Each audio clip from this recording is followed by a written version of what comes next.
Of Sports and Songs podcast. We're on season 4, episode number 27. Today's a songs edition. We are the hosts, Dan and Andy. Andy, how are you? I'm doing good. How about yourself? Good. We've got we got an album review for the listeners today. We got some new releases coming out. Yep. All sorts of music things today on this. I got to make one apology before we start. Yes. I'm being late on this. You know, we do sports and songs, and our sports schedules collided this week, so we're a little late on this week's episode. We apologize. Yeah, we apologize. It's busy here in the studio, but we're releasing this on a Saturday, a couple days late. But we used that extra time to get some extra research in on this album. I think you'll like it. I think the fans will like it. It's Guns N' Roses, and you know we've done Appetite for Destruction. Everyone has that. Everyone's heard of it. Every single song on that is good. Then they waited a couple of years and went into this so-called hiatus, I guess, and then people are going through drug rehab, heroin. You know, Steven Adler, the drummer, wasn't ready. Finally, they released this long-awaited Use Your Illusion double CD or 2 CD set. Use Your Illusion 1 and 2, right? Which was kind of a big step. I mean, you do your debut album, monster debut album, one of the arguably 10 best debut albums ever. And then you get, I don't want to say cocky or a chip on your shoulder, but our next one's going to be a 2-album set. Whoa, wait. You know. Well, you know, they released Lies, the EP. Well, yeah, they did Lies in the middle there. Just so that was a smaller sample. And then 3 years later, and everyone's just, you know, hungry for some more music back then. Myself included. And then they take this time and then release 2 mega CDs. So the album review we're going to do today is Use Your Illusion, just the first one, first one. Yes.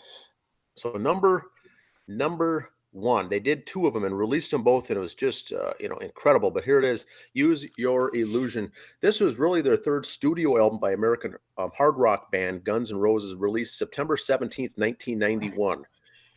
And when this was released, I mean, this was a midnight record store release where kids and fans stood in line when the doors opened at midnight. Get this. The good old days, yes. Huge.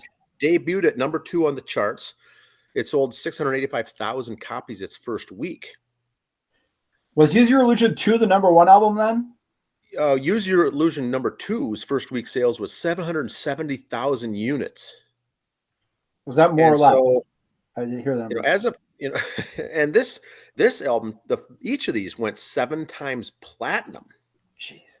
So it was nominated for a Grammy Award in 1992. It's the first album for the Guns N' Roses that featured drummer Matt Sorum, and he was from the Cult. And Steven Adler, departed. They couldn't get him on schedule, dealing with some rehab issues. So they said, we gotta move along. It's already too late. We've already missed too many deadlines. Let's get this done. They also featured keyboardist Dizzy Reed. And this is the first time Guns N' Roses recorded as a 6-piece band. I'll repeat that, Andy. A 6-piece band. That's something I didn't know myself until researching this. That's pretty interesting.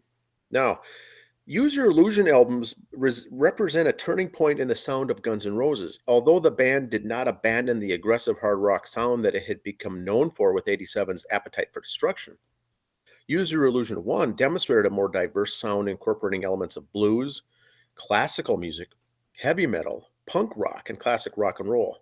This is also exemplified by the use of piano on several tracks by singer Axl Rose and keyboardist Dizzy Reed. Use Your Illusion 1 contains 2 of the 3 songs in a trilogy. They used the song November Rain and Don't Cry, along with the song Estranged in Illusion 2, which is really the music videos are a trilogy. Now, I didn't know that either. I've got some homework to do here, Andy, on this one, but those are a trilogy. So Adler was fired from the band, Steven Adler, the drummer, due to his heroin addiction. And let's go through the songs. Steven Adler was a good drummer too, I thought. Not, Mount Rushmore-esque or anything like that, but he was a very good drummer, had his issues. Matt Sorum, equally just as good. I don't think they really, pardon the pun on drummer pun here, didn't really miss a beat switching drummers. I don't think. Yeah, I listened to this whole CD the other day, and the drumming, I was quite impressed with the drumming. I really liked actually the bass work and the other vocals from Izzy Stradlin. But there's a lot of songs on this, and that's the other reason that it took so long, is that they covered 16 songs. The album is 76 minutes and 9 seconds for just this Use Your Illusion disc 1. First song is Right Next Door to Hell. And some of these, the reason I like some of these, Andy, is they were tracks that were recorded before Appetite for Destruction and didn't make the final cut. So yeah, they have a real similar sound to Appetite for Destruction on some of these. Right Next Door to Hell is the first one. Dust and Bones is the next song. Live and Let Die. They do a cover of the Beatles with Paul McCartney and Wings cover song of Live and Let Die. Sorry, not the Beatles, but Wings. Paul McCartney and Wings, yeah. Don't Cry. Don't Cry is the next song. That became very popular. Don't Cry is a song, they think it's written about Monique Lewis, the girlfriend of Axl Rose. The same face he has on his tattooed on his bicep is Monique Lewis. Many think that it's about her. Next song is Perfect Crime. Next song is You Ain't the First. Next song is Bad Obsession. Now this is a drug song about basically heroin overdose. I mean, not heroin addiction. They wrote it actually before they wrote Mr. Brownstone. Yes. Same mindset. Mindset. The song next is Back Off Bitch. Back Off Bitch is an earlier song by Axl Rose written about his first girlfriend when he got to LA that he lived with. His girlfriend was Gina Seiler. She moved in with him in LA back in '82. They had problems. She eventually kicked him out because of his anger issues. Not surprising. Really? Now he comes back and in return writes a song called Back Off Bitch. I'm going to stop you right there. That song and Don't Cry About Ex-Girlfriend. So you're saying he was writing songs about ex-relationships well before Taylor Swift was even born. Yes.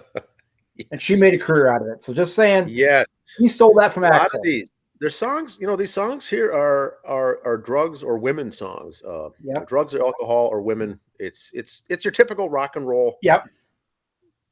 Mindset is really, these are old school concepts. Now, Double Talk and Jive is another one that Izzy Stradlin sang and wrote, and this has more of a jive feel to it. It's got a flamenco guitar, I think. Yep. It's a really good song. I kind of like that one. Something different. Very different. Like they say, this album, they try new things, some expanding on some different things. November Rain features the orchestra, and this is a 9-minute song that they released. Longer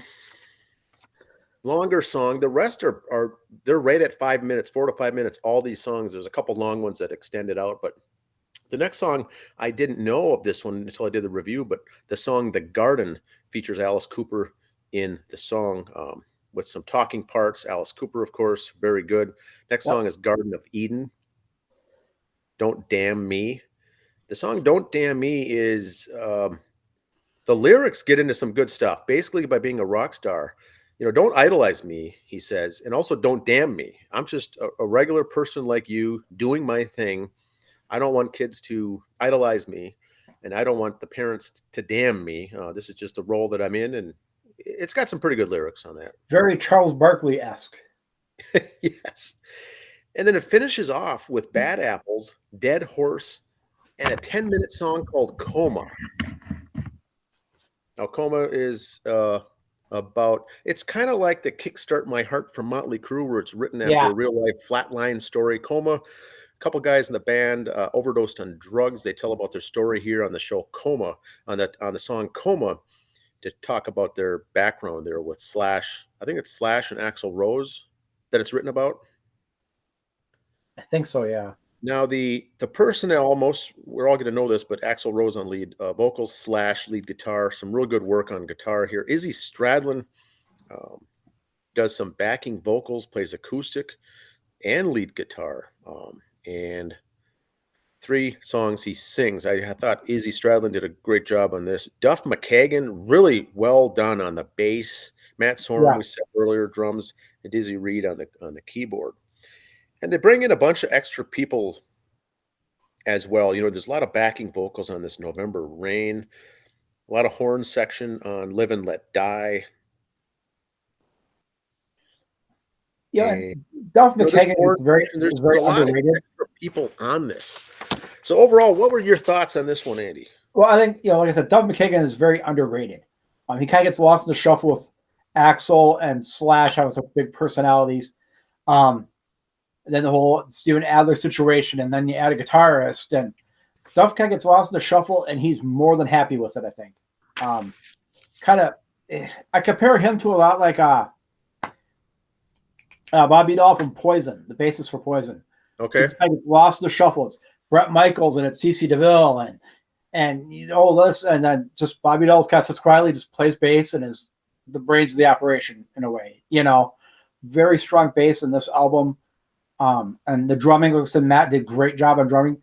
The keyboard, yes, they listed him as a keyboardist, but he's basically there just because of a few songs. I think he can do without keyboards on some of them, but yeah, I would agree there. I'm not a big keyboard fan, but it sounded good. There's a lot of different sounds on this. Now, the band had some difficulty achieving the final sound for this, especially during the mixing stages of both of these albums. They used Bob Clearmountain to do this, and they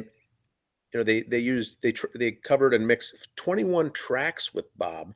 They said, you know what, let's start over. We don't like the sound of it. We're going to start from scratch and use Bill Price. Bill Price. Bill Price is from the Sex Pistols fame. They said, let's bring him in and do all these songs all over from scratch and remix. Because they had to redo it because of the first one, if Axl Rose liked it, Slash didn't. And the songs that Slash loved, Axl Rose didn't. Yeah, Slash was not a big fan of November Rain. They were butting up against this 18-month world tour that was already scheduled. So the last half dozen songs were recorded in random studios across America on days off in between gigs just to get this done. So it wasn't like this band was sitting around doing nothing. It was delayed and delayed. And finally, by the time they got it done, they redid it. They still didn't get the sound right. And finally got it done. But by this time, the 18-month world tour already started. So they really had to back in.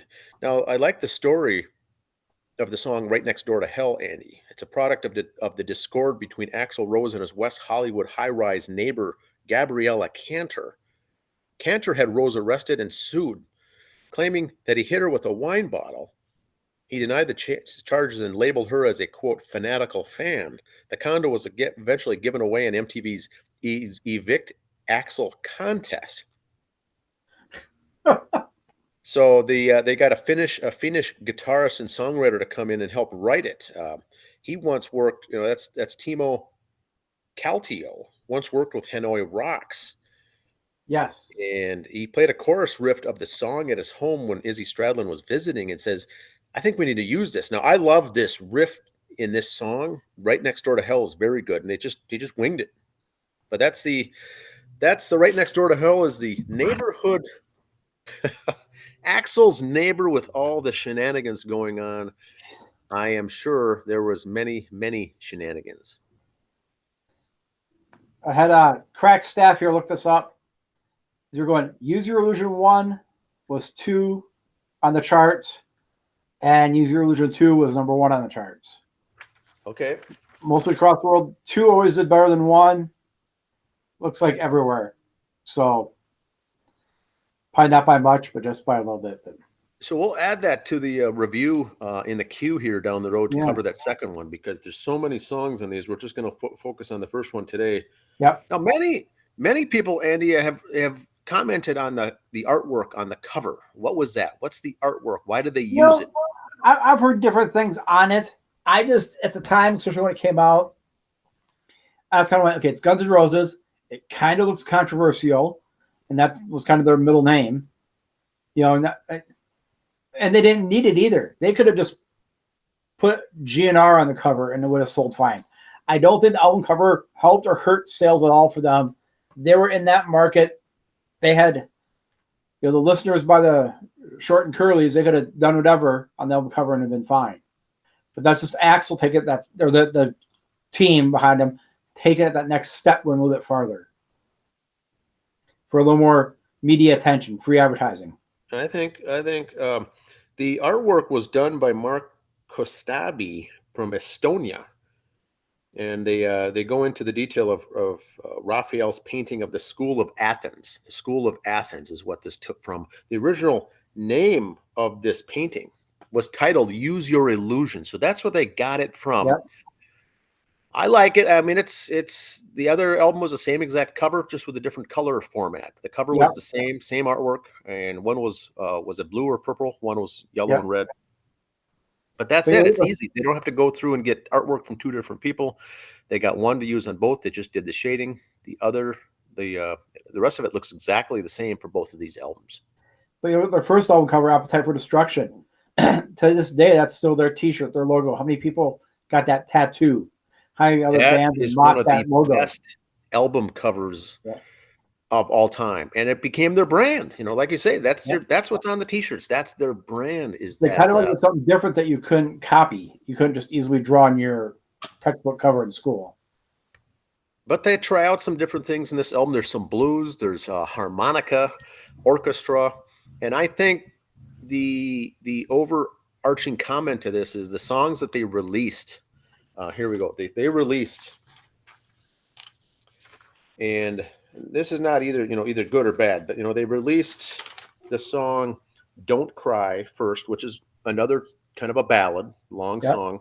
"Live and Let Die," the Paul McCartney and Wings cover. Yep. "November Rain," which is an ultimate ballad, love song. Again, that was very, very long. And I would say if you throw out those three songs, which I didn't particularly like or got sick of because I overheard them. Right. It's the other songs on this track, the deep tracks, if you will, are the very, very good ones. So anyone who does not have this album, pick it up for just the deep tracks alone. Good stuff. Yeah. If you got bored of the first three songs that were released, that's not the album. Yeah. You're right. And I kind of thought that, and I was never interested in picking this up. And but boy, these other songs, these deep tracks are some good tunes. So I like the album. All right. I just got one note on the album. First of all, can't stand "Live and Let Die" with the cover. Sorry. Maybe I'm just too much of a Beatles, Paul McCartney guy. Can't do it. Yeah. Also, Slash said in an interview that they'd recorded an 18-minute version of "November Rain" with Manny Charlton of Nazareth back in '86 before Appetite for Destruction was ever recorded. Oh. So that's how long that song was. I said "November Rain," good song, but just overplayed and got sick of it. So that was created before Appetite for Destruction also. Yeah. And also I heard there's quotes, Axl kind of wanted to make that their version of "Stairway to Heaven." Not a copy of that song, but that'd be their signature song. Okay. Everybody would know that one. And I'm not a big fan. I think you aren't either, Andy, of the long, drawn-out song. No. That's one of the reasons I do not like that the song "Coma" or "November Rain." Way too long. And this album is long to begin with, but you throw in a couple of those, it really gets it out, stretches it to 76 minutes. But the rest of the songs are 4 to 5 minutes. Perfect. They're good stuff. All right. Here we go on with some other things. New release. We're going to dive right into new releases here. Let me get my note sheet here so I can get ready to sound like I know what I'm talking about. All right. Tesla has recorded a new one called "Full Throttle Live." These guys just keep cranking them out. Due out May 26th. They recorded this at the Full Throttle in Sturgis, South Dakota.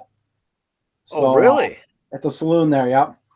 So "Full Throttle Live" due out soon, just in time for Father's Day. Perfect. So there's a shameless plug for those of you who don't have a Father's Day gift picked out for for people like Dan. There you go. Just trying to help you, man. Just helping a brother out. Rat has a 5-album set out called The Atlantic Years. This is different than their greatest hits album. This is just the ones when they were with Atlantic. Is it a box set? It's a box set. You can order it on, and I've heard this in interviews, and I like Stephen Pearcy. He's not friends. You can pre-order this on Stephen Pearcy's website. 5-album set. The first 5 albums from 84 through 90 with Atlantic, remastered on 180G black vinyl. It includes the Nobody Rides for Free 7-inch single, a 12-page replica tour book, an 11x17 bumper sticker, the Wanted, the Rat Gang sticker, poster, a bumper sticker, a replica backstage pass, and a guitar pick. If you're a Rat fan, which I just saw a thing on Rat, as you know from listening to the show, I love these guys. They were so lost in the shuffle in the 80s. They weren't the glorified glam metal bands like the Poisons and the Warrants and stuff like that, but they weren't the Judas Priest hardcore heavy metal either. They were just good hard rock and roll. This would be a great Father's Day gift. Again, another great father. Pre-order it. I'm okay getting the email saying it's pre-ordered coming later. I could live with that.